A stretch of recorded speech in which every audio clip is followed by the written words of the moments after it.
Bueno, señores, gracias por seguir esta mañana aquí con nosotros. Estamos en la sección internacional mirando el mundo a ver cómo anda. Como siempre, tenemos a Sara Simón, que está fuera del país, de nuestras fronteras. A ella siempre hay que preguntarle dónde se encuentra. Esta vez se encuentra en España, la vez anterior la teníamos en Francia. Buenos días, ¿cómo estás?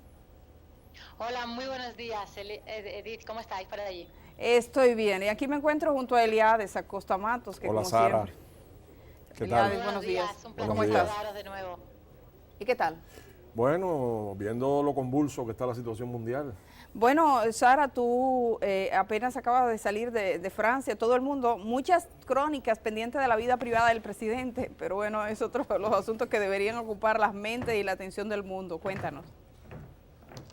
Pues sí, acabo de llegar de Francia sin sorpresas en la segunda vuelta de las presidenciales. Emmanuel Macron se impuso como pronosticó Eliades con un 66% de los votos. Las portadas de todo el mundo han tenido titulares del tipo Europa respira aliviada tras vencer a la ultraderecha, pero hay algunos analistas que dicen que hay que leer más allá, que no hay que pasar por alto que el 40% de los franceses votó por Marine Le Pen. Dicen que la Unión Europea debería cambiar su rumbo ante este mensaje de rechazo de los ciudadanos. Llama la atención el dato de que solo el 21% de los electores de Macron consideran que el nuevo presidente defiende sus intereses. El 51% reconoce haberle votado para evitar que gobernase la ultraderecha. En Francia, las miradas están puestas en las elecciones para la composición de la Asamblea, que serán previsiblemente el mes que viene. El actual primer ministro, Manuel Valls, el socialista Manuel Valls,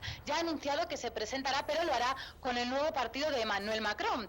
El líder de la Francia insumisa, Mélenchon, también se presentará a esa cita electoral. La composición de la Asamblea es fundamental para las políticas que finalmente podrá poner en marcha Francia en materia como el empleo, la inmigración o el terrorismo, siempre bajo la atenta mirada de la Troika, que ya ha hecho unas polémicas declaraciones. El presidente de la Comisión Europea, Jean-Claude Juncker, decía esta semana que Francia debe reducir su gasto público.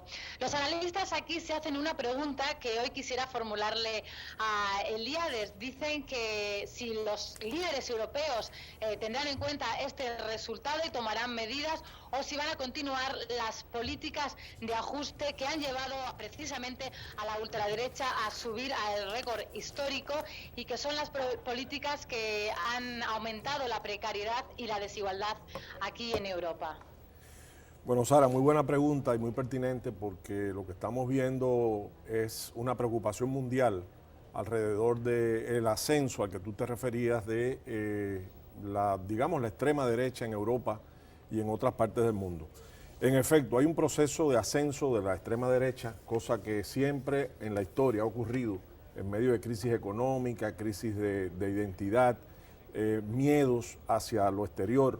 No es la primera vez que Europa ha sufrido este sarampión y ha tenido que purgar esta tendencia al extremismo radical de derecha. El hecho de que la mayoría de la población haya votado por Macron significa que hay un rechazo de la mayoría de la población hacia esas políticas porque la historia también ha enseñado dónde terminan. O sea, se empieza por hablar mal de los emigrantes y se termina creando el campo de concentración de Auschwitz, como ocurrió en la Segunda Guerra Mundial bajo el fascismo. El populismo, que es otro de los males que está preocupando tanto a los políticos y a los académicos del mundo y a la población en general, ha sido abusado. O sea, ese término se ha abusado mucho de él para hablar de populismo de izquierda y derecha. Cuando uno va a buscar el meollo de la cuestión, populismo, según las definiciones de Wikipedia, por ejemplo, es tratar de promover políticas asentadas en el elemento popular. Bueno, yo no entiendo que haya ninguna política que no trate de conectar con el elemento popular. De hecho, en tanto la democracia pide votaciones y pide votos, tiene que conectar con el elemento popular. En el caso de la extrema derecha francesa, el Frente Nacional como alternativa para Alemania en Alemania, o el Partido Holandés de la Libertad en Holanda, o Ley y Justicia en Polonia, tienen una serie de rasgos comunes que son preocupantes realmente. Por ejemplo, son antiinmigrantes, son antiglobalización, son antimusulmanes y son euroescépticos. Entonces ahí viene un problema interesante. O sea, generalmente la gente vota por una Unión Europea que se mantenga en el tiempo. no que se diluya o se disuelva producto de estas políticas nacionalistas extremas.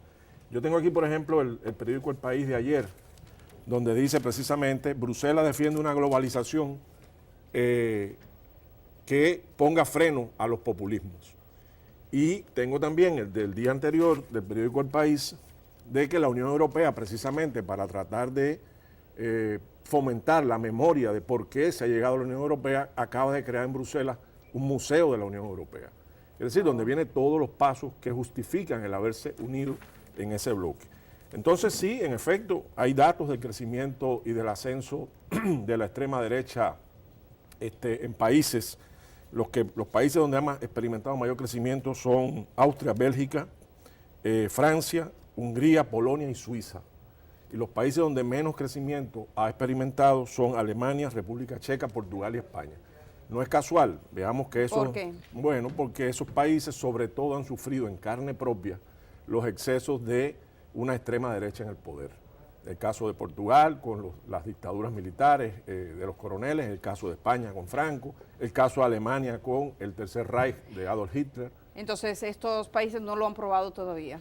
Francia no lo ha probado todavía. No, por suerte, y además, por ejemplo, Polonia se podría decir, pero recordemos que Hungría y Polonia, donde ha habido un crecimiento exponencial de la derecha extrema, son países que vienen de la experiencia socialista, donde el anticomunismo ha logrado ser en este momento política de Estado. Y todo lo que se huela o se relacione con ideas progresistas, de izquierda, de índole, digamos, que promuevan la unidad europea, son rechazados por estos políticos.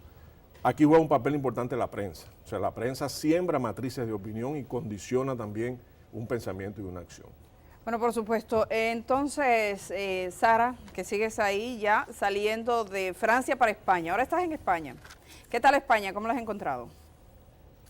Pues aquí en España, esta semana, el presidente del Gobierno ha tenido que comparecer ante el Pleno del Congreso para contestar a las preguntas de la oposición por los múltiples casos de corrupción que están afectando a su partido. Son unas cerca de 2.000 causas abiertas en toda España, con más de 800 miembros del Partido Popular involucrados, acusados de causas de diferente índole en temas de corrupción.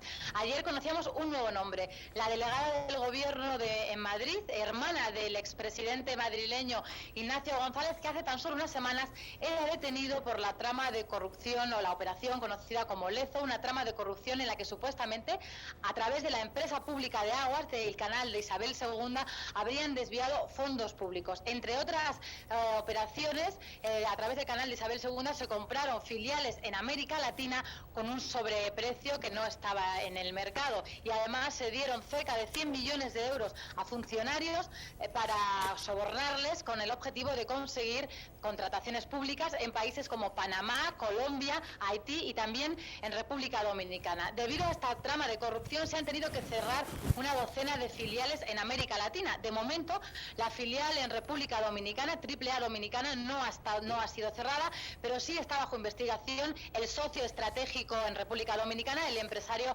Ángel Rodón. Esta trama de corrupción también está salpicando a la justicia. Los fiscales denuncian presiones por parte del fiscal anticorrupción.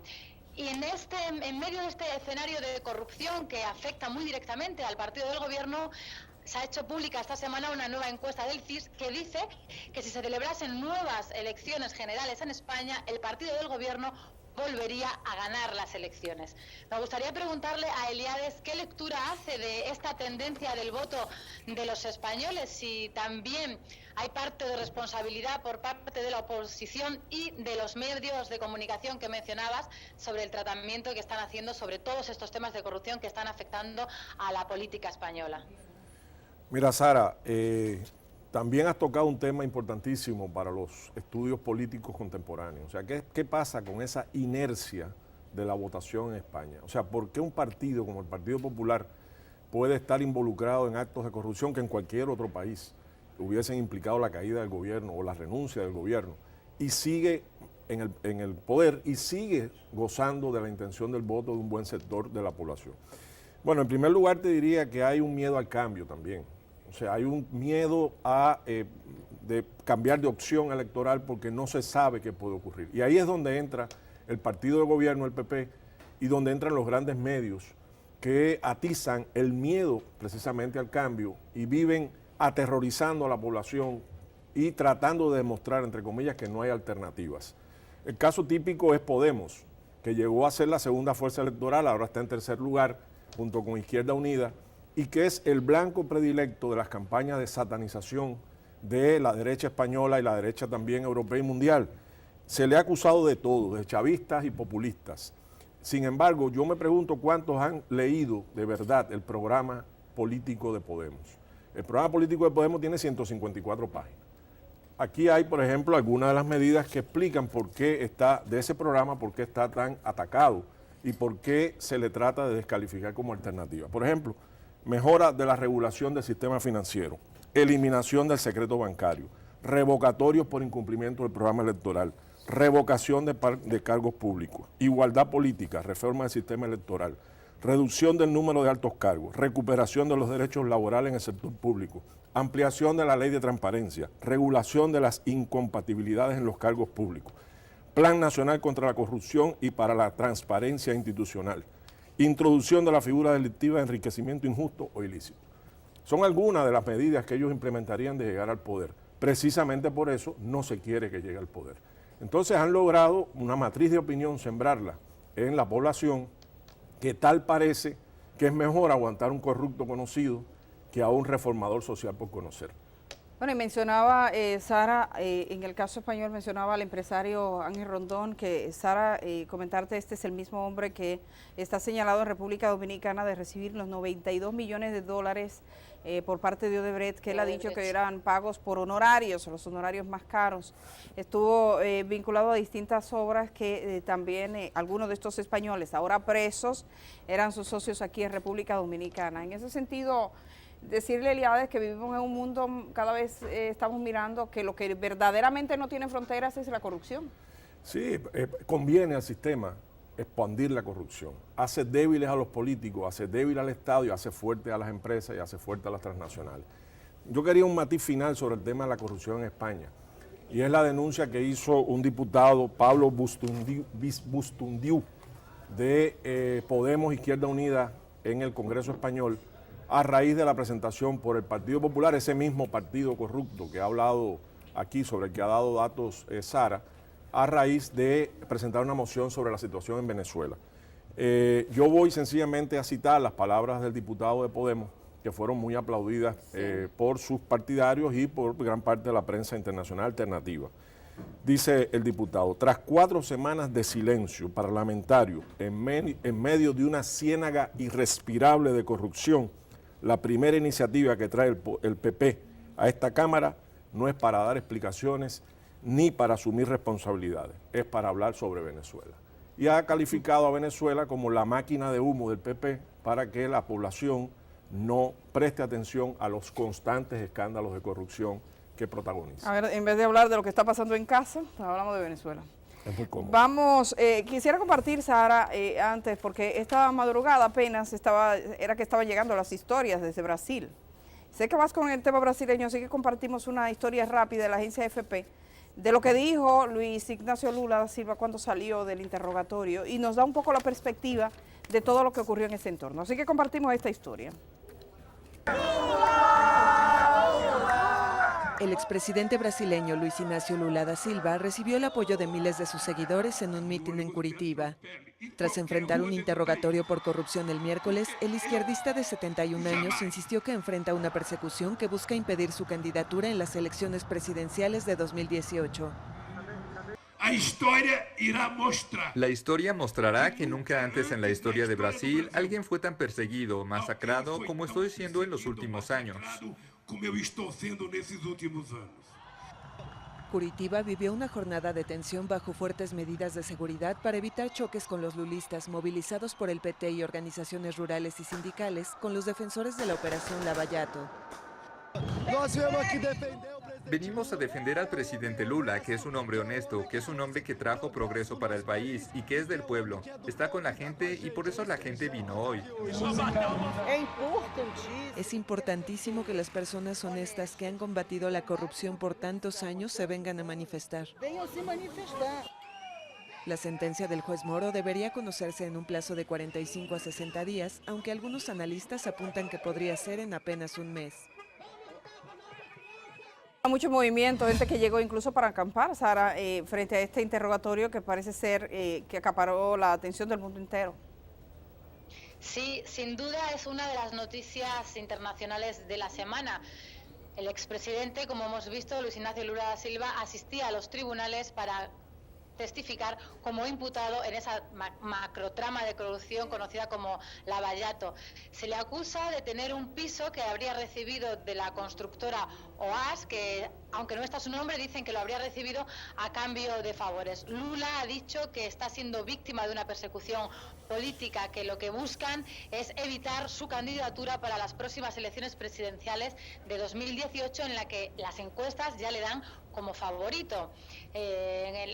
Ayer se vivió una jornada histórica porque se enfrentó pues un héroe nacional, algunos brasileños. El país está dividido entre los que consideran que Lula es un héroe nacional que llevó a su país a unas cifras récord durante el periodo que gobernó, de 2002 a 2010, y otros consideran que el juez que está llevando la causa es el héroe nacional. El juez estaría levantando los casos de corrupción de la élite brasileña. Recordemos que el actual presidente, tras la destitución de Dilma Rousseff, Michel Temer, también está investigado de corrupción, y hay unos datos sorprendentes. El 73% de los brasileños considera que Temer es corrupto.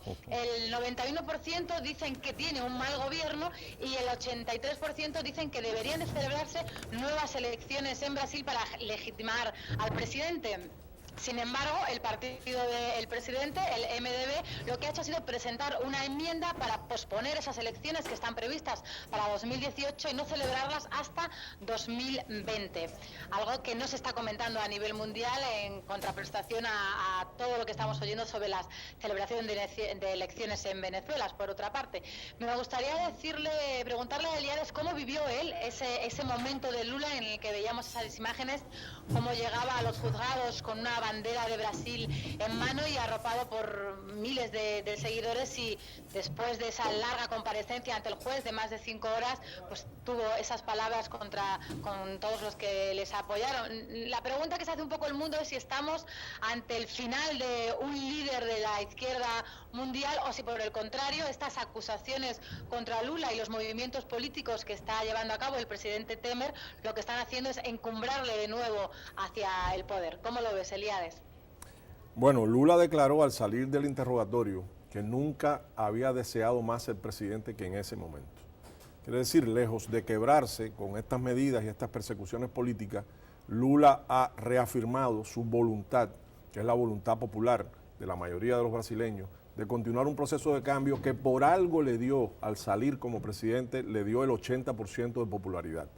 Quiere decir, estamos hablando, mientras que Temer tiene el 91% de rechazo, Lula salió del gobierno y todo el mundo sabe que los gobiernos son erosivos. Quiere decir que la popularidad, pues, tiene que tomar medidas impopulares un presidente, a veces siempre desciende pues, con un 80%. Eso quiere decir algo.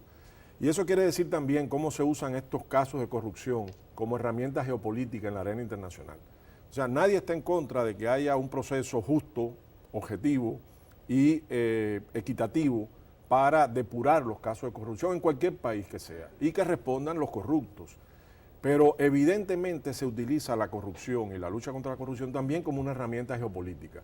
Por ejemplo, Brasil es clave dentro de un bloque alternativo que se llama BRICS, Brasil, Rusia, China, India, Sudáfrica, y que empezó como una alternativa importantísima al dominio norteamericano geopolítico mundial. Incluso creó un banco propio con unos enormes fondos para el desarrollo y para la promoción de los intereses de este grupo. Golpear a Brasil es golpear esa alternativa. Golpear a Brasil es golpear Mercosur. Y golpear a Brasil es también golpear las demás experiencias de cambio y de sociedad alternativa en América Latina. El caso, por ejemplo, de Odebrecht es interesante porque independientemente de lo repudiable que es la práctica de corrupción, desde el punto de vista monetario es insignificante al lado de un caso de corrupción como el de Bernie Madoff, el gran especulador de Wall Street, que estafó 54.000 millones. O sea, una persona estafa 54.000 millones de dólares. De dólares, y va como preso solitario a su cárcel, donde por cierto no se ha arrepentido, acaba de hacer declaraciones que son terribles sobre sus víctimas. Sin embargo, una corrupción o la corrupción descubierta en una empresa en Brasil no es particular del corrupto, tiene que ver con el gobierno brasileño y tiene que ver con los gobiernos que tuvieron relaciones con el brasileño. Entonces aquí hay dos raseros para medir el mismo fenómeno, porque nadie puede decir y ni demostrar que un corrupto que roba 54.000 millones lo hizo solo. Tiene que haber funcionarios, tiene que haber abogados, tiene que haber periodistas, tiene que haber cómplices. Una estructura. Una estructura, sin embargo, solo aparece el chivo expiatorio de Madoff.